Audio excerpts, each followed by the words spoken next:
Hey guys, welcome to another episode of Airsoft Addiction. In this episode, we'll be talking about what to bring and what to expect for your first day on the field. If you're going to play for the very first time, don't buy anything until you find out if Airsoft is something you really enjoy.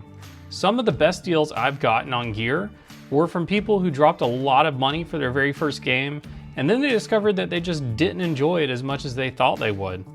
While that's a great deal for me, it's pretty heartbreaking for the person who is losing a lot of money on gear that they just bought. So, for your first game, what you'll want to wear is something to cover your arms, like a hoodie or a flannel shirt. They're perfect to give you some extra padding, which you will need since getting hit can sting a little bit on open skin. Full-length pants are a must, and if you have it, wear shoes that have ankle support, like hiking shoes, boots with laces, or basketball shoes. If you don't have any footwear with ankle support, wear a pair of shoes that are good for running. Make sure that whatever you're wearing, it's something you are not afraid to destroy, because your pants or your shirt could get torn and your shoes can be covered in mud or drenched in water. It happens. Playing Airsoft is a blast, but if you've never done it before, you may be a little intimidated of getting hit or curious about if you'll even enjoy the experience at all. From my personal experience, Airsoft is like living out a scene in an action movie or playing a video game in real life. Playing Airsoft has a multitude of benefits. Not only is Airsoft a great way to get out of the house, but it's a really fun way to get in a cardio workout and a mental exercise. Airsoft is a great game for improving communication and decision-making skills under pressure. In Airsoft, time could be against us and the match could be almost over while we're still behind. In order to turn the tide in your favor, you'll have to strategize quickly with your teammates and make calls on what you should try to do to win. Sometimes your plays will pay off and you'll win the game, but on other occasions your play could fail and your team could get eliminated. That's an excellent time to look back and learn from the experience, and as long as there's still time on the clock, shake off the loss and get right back in the game. Remember that we learn more from our failures than we do from our victories, so always take a moment to think about why a play didn't go the way you thought it would, and apply what you learn in the future.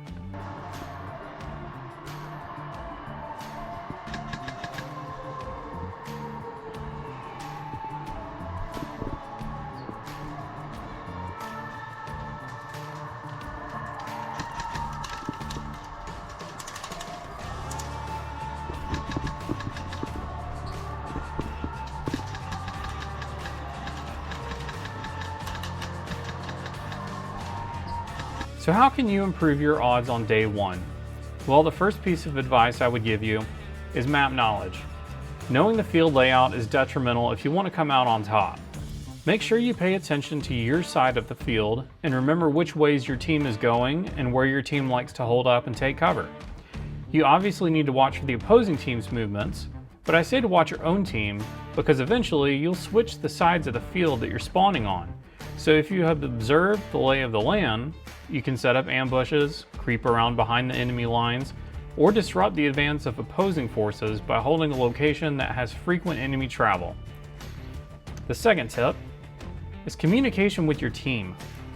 Despite what Rambo would have you believe, one man alone is no match for a coordinated squad.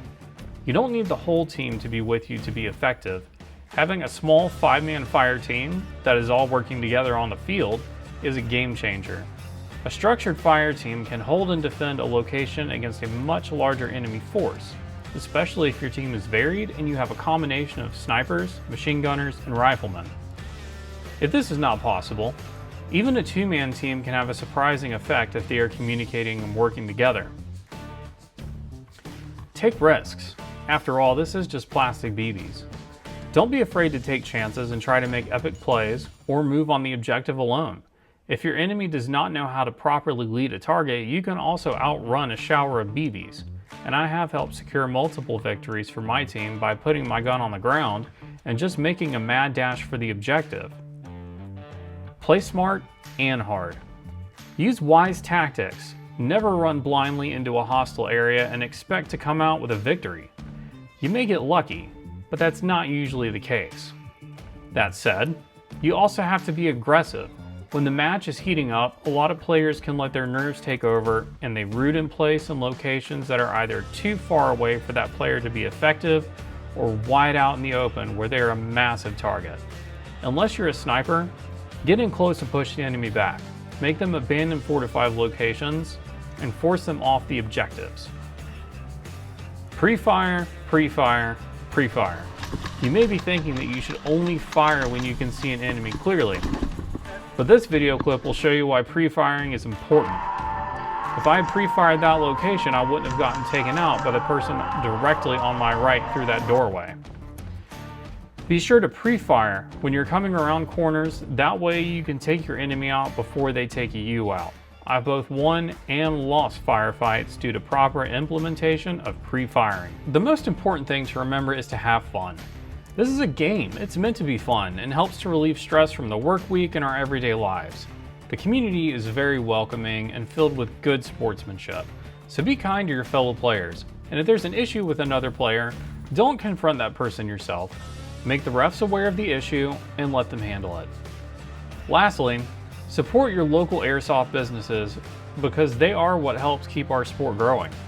I know the deals can be better online sometimes, but if you can buy it from your local shop for the same price or even just a few dollars more, in my opinion, it's worth it to help keep their doors open and the fields in operation. If you're in the Jacksonville, Florida area, we have two great locations here.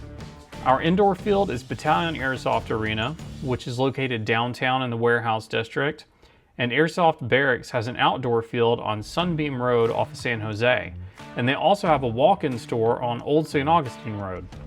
Please support both of these businesses as they help keep our community alive. Don't forget to subscribe and hit the notification bell so you never miss out on our latest videos.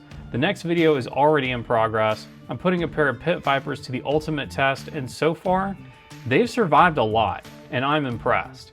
But we'll see if that holds up. Keep tuning in, share it with your friends so we can all continue on this budget-friendly airsoft journey together.